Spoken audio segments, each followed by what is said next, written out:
আসসালামু আলাইকুম everyone, welcome back to my channel Tuntuni's cook hands.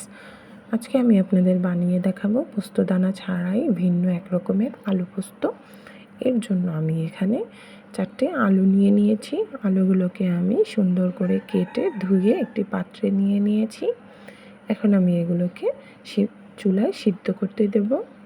আশা করি আপনাদের ভিডিওটা ভালো লাগবে। আপনারাও প্লিজ বাসায় একবার ট্রাই করে দেখবেন, এটা খেতেও বেশ ভালো।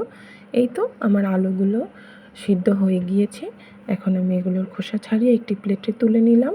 এখন এটি গরম থাকা অবস্থায় আমি একটি হাতলের সাহায্যে ম্যাশ করে নেব।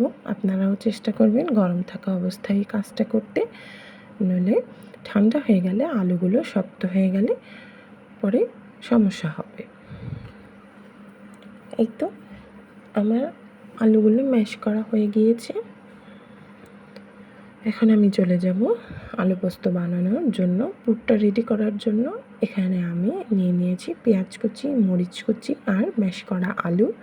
এখন আমি স্বাদ মতো লবণ নিয়ে পেঁয়াজ এবং মরিচ কুচিটাকে মেখে নেব। আমার ভিডিওটা ভালো লাগলে প্লিজ লাইক, কমেন্ট, শেয়ার এবং সাবস্ক্রাইব করে আমার পাশে থাকবেন। এই তো আমার পেঁয়াজ কুচি আর মরিচ কুচিটা মেখে নেওয়া হয়ে গিয়েছে। এখন আমি এটাতে দিয়ে দেব আচারের তেল। এটা কিন্তু আমার ঘরে বানানো আচারের তেল ছিল। এখন আমি আবার এগুলোকে একটু ভালো করে মেখে ম্যাশ করা আলুর সাথে পেঁয়াজ মরিচটাকে ভালো করে মেখে পুরটা রেডি করে নেব।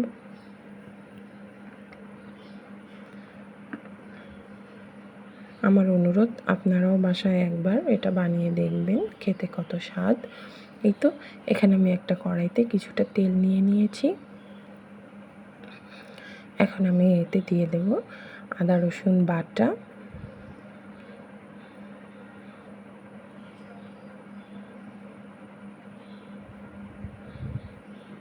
মশলাটাকে ভালো করে ভেজে নেব যাতে কাঁচা গন্ধ না থাকে।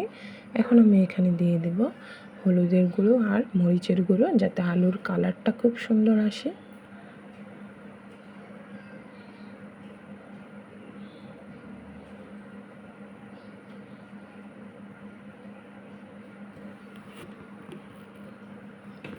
মশলাগুলো ভালো করে ভেজে নেওয়ার পর এখানে আমি দিয়ে দেব কিছুটা লবণ,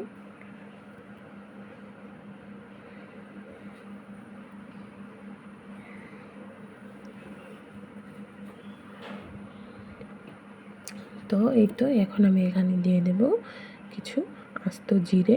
আপনারা চাইলে জিরাটা গুঁড়ো করেও দিতে পারেন। এখন আমি এখানে ম্যাশ করা আলুগুলো নিয়ে ভালো করে মিশিয়ে নেব মশলাগুলোর সাথে।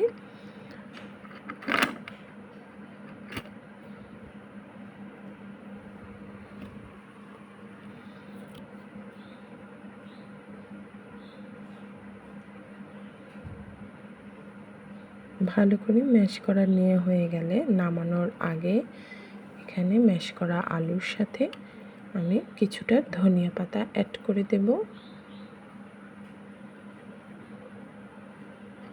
ধনিয়া পাতাগুলো দেওয়া হয়ে গেলেই কিন্তু একদম রেডি হয়ে গেল আমাদের আলু পোস্ত। আমি আগেই বলেছি এটা কিন্তু ভিন্ন একরকম ধরনের আলু পোস্ত। প্লিজ একবার বাসায় বানিয়ে দেখবেন।